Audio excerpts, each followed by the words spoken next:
नमस्कार। 9 की 9 खबर में आपका स्वागत। मैं राहुल ओझा आपके साथ। महाकुंभ में व्यवस्थाओं को और बेहतर बनाने के लिए प्रयागराज में मंडला आयुक्त रहे आशीष गोयल और एडीए के वीसी रहे भानु गोस्वामी की तैनाती की गई है। इसके अलावा महाकुंभ क्षेत्र में 5 विशेष सचिव भी तैनात किए गए हैं। हादसे के बाद सीएम योगी ने बैठक की और अधिकारियों को निर्देश दिए, जिसमें उन्होंने कहा कि महाकुंभ मेला क्षेत्र हो या प्रयागराज से बाहर जाने का रास्ता, इस पर यातायात रुकनी नहीं चाहिए। उन्होंने कहा कि एक एक श्रद्धालु को सुरक्षित उनके गंतव्य तक पहुंचाना हमारी जिम्मेदारी है। साथ ही शहर के बाहर जाने वाले रास्तों पर ट्रैफिक ना रुके, इसका भी प्लान बनाया गया। हर एक श्रद्धालु को सुरक्षित गंतव्य तक पहुंचाना जिम्मेदारी है। प्रयागराज के सभी स्टेशनों पर भीड़ को मैनेज करने के निर्देश जो हैं वो भी दिए गए हैं। मेला स्पेशल ट्रेन और अतिरिक्त बसें चलाने के भी निर्देश दिए गए हैं। इसके साथ जहां श्रद्धालु इकट्ठा हैं वहां पर्याप्त खाने पीने की व्यवस्था करने को कहा गया है। इसके साथ ही अयोध्या, वाराणसी, मिर्जापुर और चित्रकूट प्रशासन को भी निर्देश दिया गया है। महाकुंभ में व्यवस्थाओं को और बेहतर बनाने के निर्देश, पुख्ता इंतजाम के निर्देश दिए गए हैं।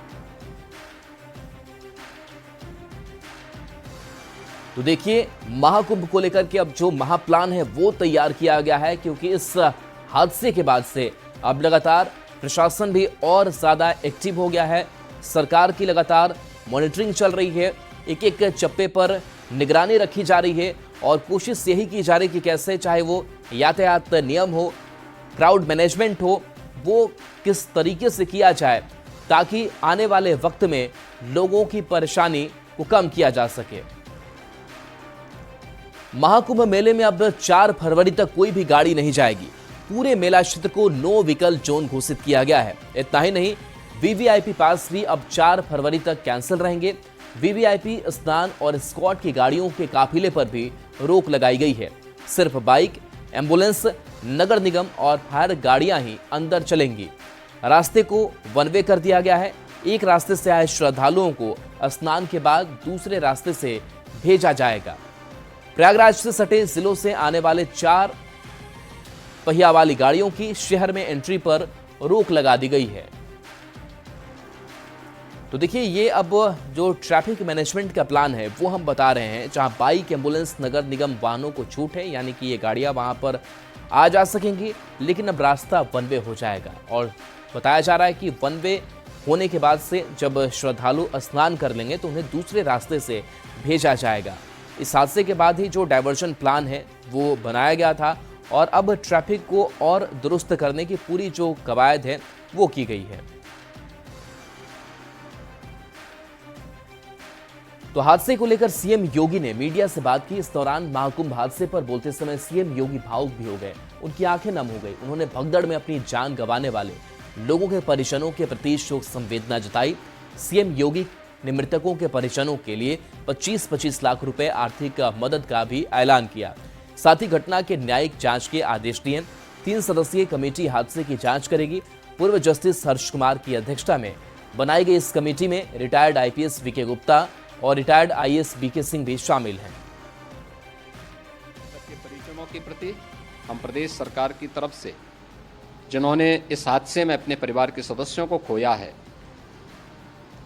वहाँ पर मेला प्राधिकरण के पास वो पूरी सूची है, उन लोगों ने उसको वहाँ पे जारी भी किया है। मैं उन सब के प्रति अपनी संवेदना भी व्यक्त करता हूँ और परिवारजनों को हम प्रदेश सरकार की तरफ से 25-25 लाख रुपए की आर्थिक सहायता की घोषणा भी कर रहे हैं और न्यायिक आयोग इस पूरे मामले को देख करके एक समय सीमा के अंदर राज्य सरकार को अपनी रिपोर्ट देगा। अब आपको बताते हैं कि महाकुंभ में हादसे को लेकर क्या क्या थ्योरी सामने आई। तो आखिर महाकुंभ में कैसे भगदड़ मची, उसको भी समझने की कोशिश करते हैं।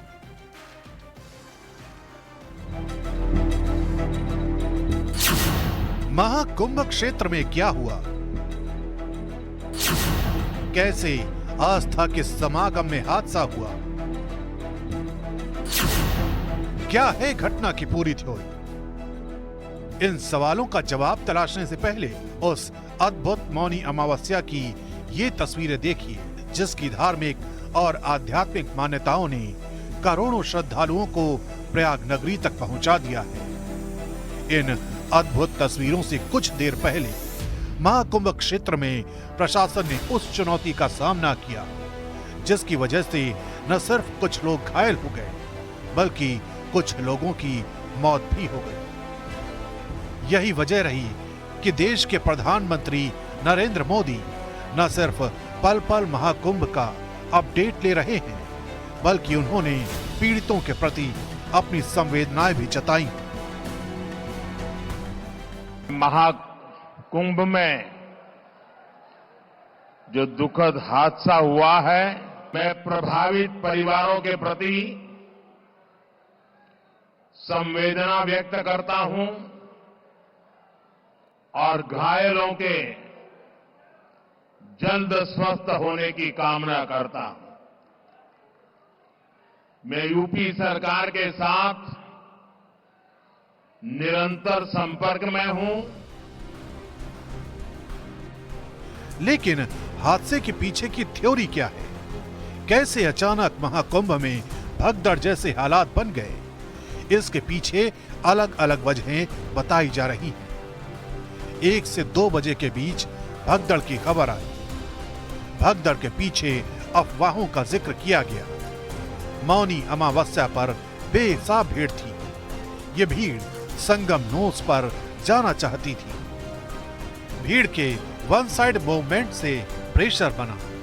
इसी प्रेशर के बीच भीड़ ने बैरिकेडिंग पार करने की कोशिश की। नतीजा ये हुआ कि बैरिकेडिंग टूट गई। खबर ये भी आई कि चेंजिंग रूम का गेट गिरने से हादसा हुआ।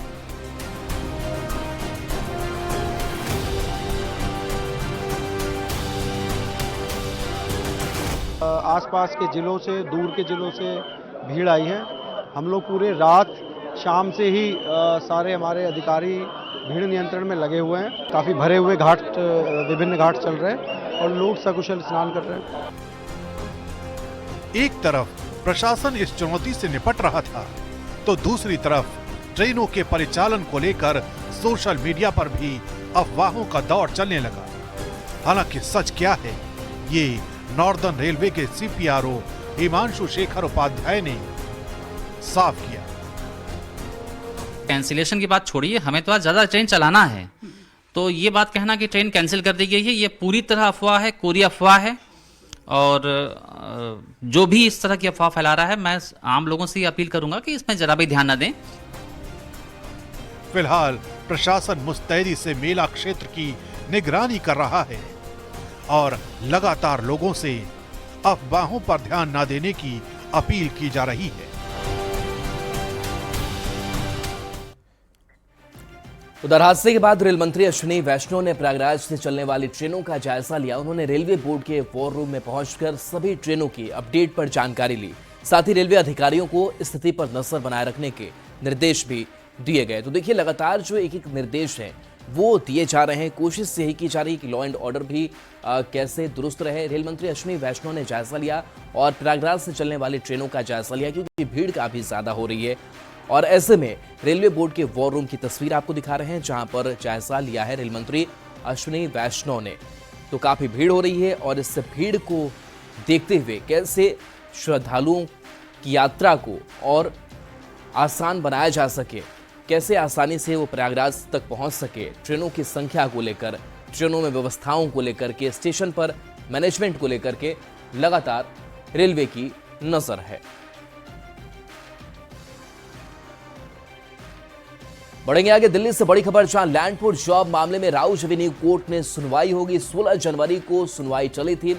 लैंडपुर जॉब मामले में ये सुनवाई होगी। लालू राबड़ी सहित परिवार के 5 लोग आरोपी हैं। रेलवे में जमीन के बदले नौकरी घोटाला का यह मामला है और इस मामले में राउज एवेन्यू कोर्ट आज सुनवाई करेगा। बता दें कि 16 जनवरी को पिछली सुनवाई जो है वो टल गई थी। आज की तारीख निर्धारित है। लैंडपुर जॉब मामले में यह सुनवाई आज कोर्ट में होगी। शंकर आनंद हमारे साथ न्यूज 18 संवाददाता। शंकर, क्या अपडेट इस सुनवाई को लेकर आज क्या हो सकता है? देखिए, जिस तरह से जमीन के बदले नौकरी देने का जो मामला था, इस मामले में जांच एजेंसी के द्वारा जिस तरह से चार्जशीट फाइल किया गया, चाहे बात करें ईडी की बात करें या सीबीआई की बात करें, और जिस तरह से इस मामले में चार्जशीट फाइल किया गया, उसके बाद कई ऐसे सरकारी अधिकारी जिसके खिलाफ आगे कानूनी कार्रवाई और उसके खिलाफ केस करने की जो इजाजत जो है वो बाकायदा कोर्ट के द्वारा से मांगी गई थी। और जिस मामले में पिछली सुनवाई के दौरान में जिस तरह से औपचारिक तौर पर जांच एजेंसी के द्वारा कोर्ट को बताया गया था कि इस मामले में उनके खिलाफ जो एक कानूनी जो रजामंदी है, जो एक अनुमति है, वो मिल चुकी है। तो अब इस मामले में कैसे आगे कार्रवाई करना है, किस तरह से उन लोगों के खिलाफ आगे कोर्ट में जो प्रोसीडिंग्स होगी, कोर्ट की जो कार्रवाई होगी, तो इसमें इजाजत मिल चुकी है। लेकिन अभी भी कुछ ऐसे सरकारी कर्मचारी और अधिकारी हैं जिनके बारे में भी इजाजत मिलना बाकी है। तो उनके बारे में आज हो सकता है कि कोर्ट को जांच एजेंसी के द्वारा बताया जा सकता है कि क्या क्या कानूनी जो प्रावधान हैं उसमें क्या क्या कानूनी प्रावधान पूरे किए जा रहे हैं और आगे क्या क्या और प्रावधान पूरे किए जाएंगे। तो इस मामले में औपचारिक तौर पर तमाम जानकारियों को साझा किया जाएगा। तो निश्चित तौर पर कह सकते हैं कि आज कोर्ट की जो ये कार्रवाई है, जो आज राउज एवेन्यू कोर्ट में आज सुनवाई होना है, काफी कई मायनों में बेहद महत्वपूर्ण होना है। और कोर्ट के सामने जब जांच एजेंसी के द्वारा तमाम जानकारियां औपचारिक तौर पर दी जाएंगी तो उसके बाद कई जो खबरें हैं वो निकल के बाहर आ सकती हैं। जी चलिए, शुक्रिया शंकर इस अपडेट के लिए आपका। आज मधेपुरा में सीएम नीतीश की प्रगति यात्रा है। करोड़ों की योजना की सौगात सीएम देंगे। विकास कार्यों का जायजा सीएम लेंगे। उदा किशनगंज अनुमंडल के चौसा प्रखंड में सीएम का मुख्य कार्यक्रम है। पॉलिटेक्निक कॉलेज और खेल मैदान का उद्घाटन करेंगे। बुधवा में नए दूध कारखाने का शिलान्यास होगा। अधिकारियों के साथ समीक्षा बैठक भी सीएम करेंगे। सीएम की प्रगति यात्रा को लेकर लोगों में भी उत्साह है।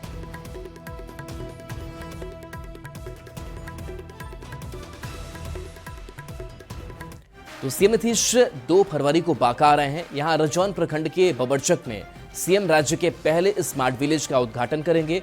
सीएम के आगमन को लेकर यहां तैयारी अंतिम चरण में है।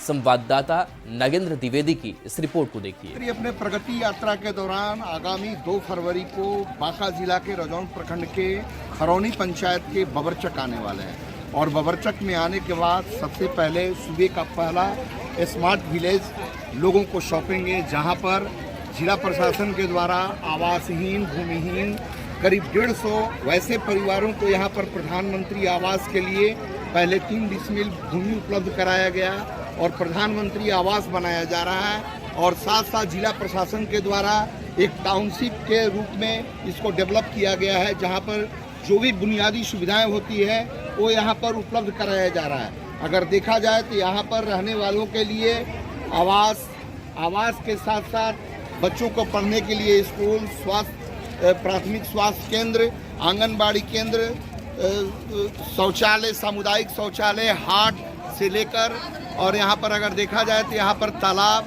और बच्चों को खेलने के लिए मिनी स्टेडियम के साथ साथ बैडमिंटन कोर्ट और अन्य तरह की सुविधाएं उपलब्ध कराई जा रही है। और देखा जाए तो यहाँ पर हर घर को बिजली के साथ साथ पानी की सुविधा उपलब्ध कराई गई है। अगर जिला प्रशासन की बात की जाए तो यहाँ पर जिला प्रशासन के द्वारा समन्वय और सहयोग का बेजोड़ नमूना प्रस्तुत किया गया है। नागेंद्र, न्यूज़ 18 बांका। पटना के फुलवारी शरीफ इलाके में लोगों ने छेड़खानी के आरोप में एक युवक को पकड़ा और फिर उसकी जमकर पिटाई कर दी। सूचना मिलने के बाद पहुंची पुलिस ने आरोपी को भीड़ से बचाया। फिलहाल छेड़खानी के आरोपी को इलाज के लिए पुलिस ने एम्स में भर्ती कराया है। आरोपी की पहचान बाढ़ निवासी रणधीर चौधरी के रूप में की गई है। आरोपी के घर में लड़की को अकेले देखकर रणधीर चौधरी ने छेड़खानी की। लड़की के शोर मचाने पर लोगों ने इसे पकड़ा और जमकर पीटा। पुलिस का कहना है कि आरोपी की हालत गंभीर बनी हुई है। तबीयत में सुधार होने के बाद उस पर कानूनी कार्रवाई की जाएगी। घटना के संबंध में आरोप है कि वह व्यक्ति एक घर में घुस गया था और एक लगभग 11 वर्ष उम्र की लड़की के साथ छेड़छाड़ कर रहा था, जिसके बाद परिजन और पड़ोसियों ने उसको पीट दिया। इस घटना के संबंध में पीड़िता के मां के फर्द बयान पर कांड दर्ज किया गया है और अनुसंधान किया जा रहा है। घायल व्यक्ति के परिजन भी घटना के संबंध में आवेदन दे रहे हैं। खबर वैशाली से है, जहां जुआ खेलने के विवाद में युवक की हत्या का मामला सामने आया है। जंदाहा के बैसी में जुआ खेलने के दौरान हुए विवाद में 22 साल के युवक की गला काटकर बदमाशों ने हत्या कर दी। इसके बाद सबूत मिटाने के लिए शव को जलाने की भी कोशिश हुई। हालांकि सूचना मिलने के बाद पहुंची पुलिस ने शव को बरामद कर लिया है।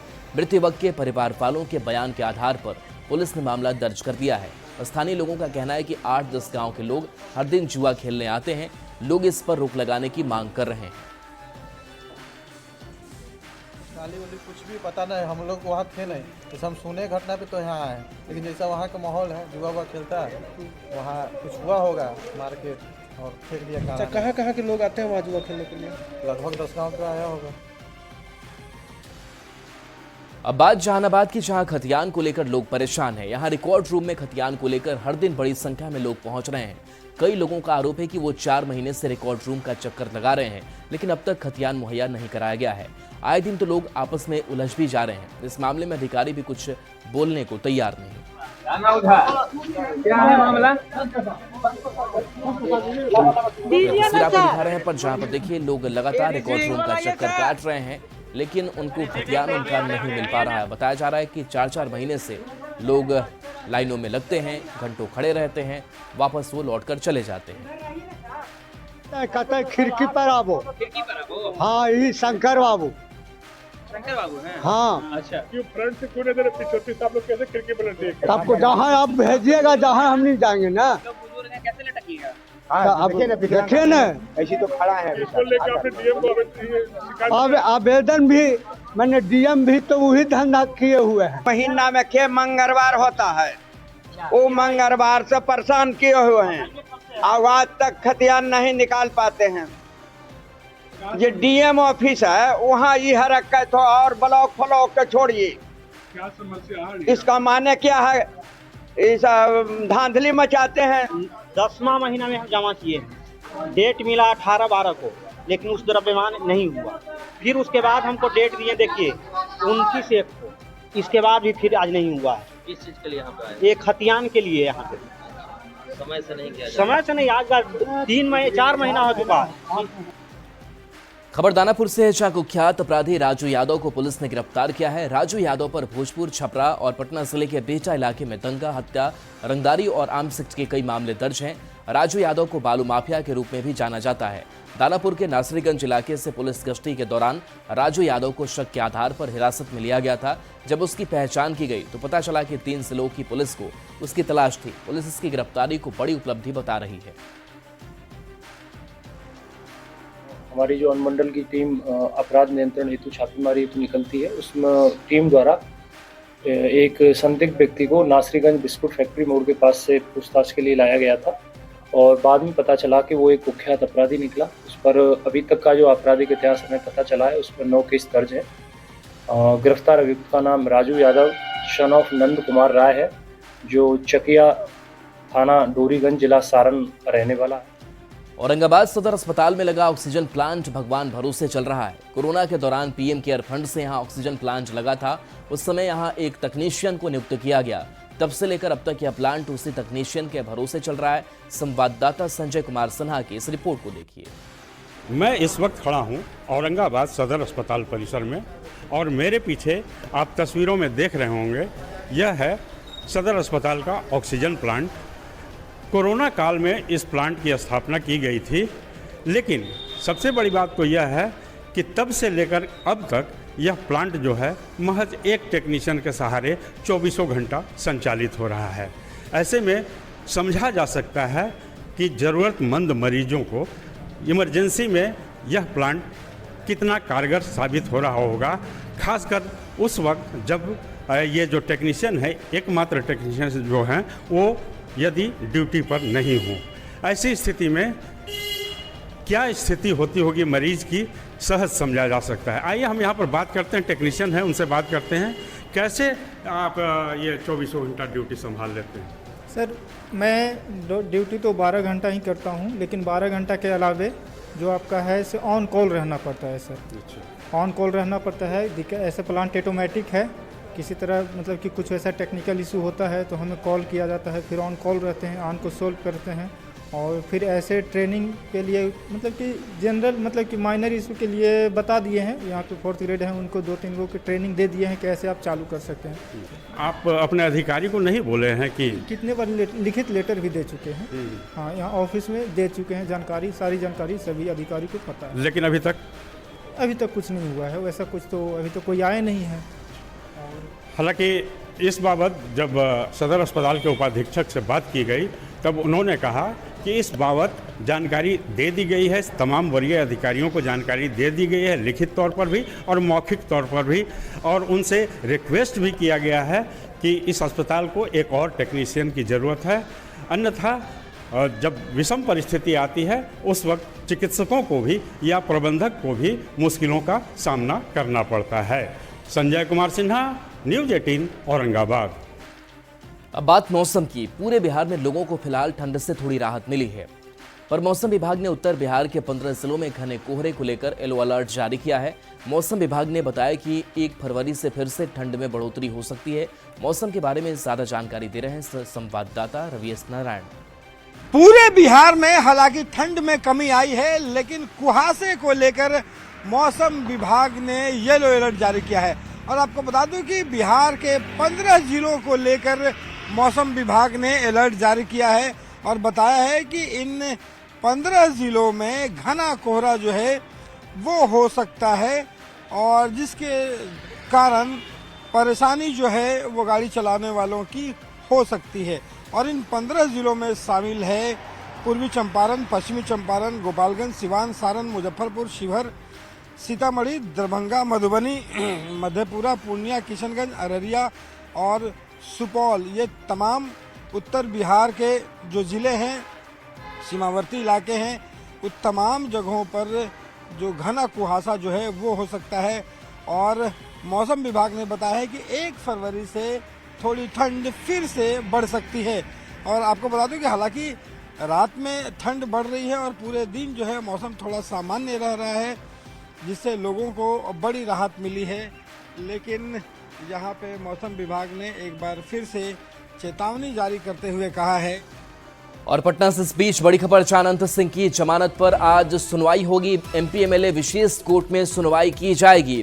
फायरिंग मामले में अनंत सिंह ने सरेंडर किया था, तो आज एमपी एमएलए विशेष कोर्ट में अनंत सिंह मामले को लेकर सुनवाई। रवि एस नारायण हमारे साथ न्यूज़ 18 संवाददाता। रवि, सुनवाई को लेकर अपडेट क्या?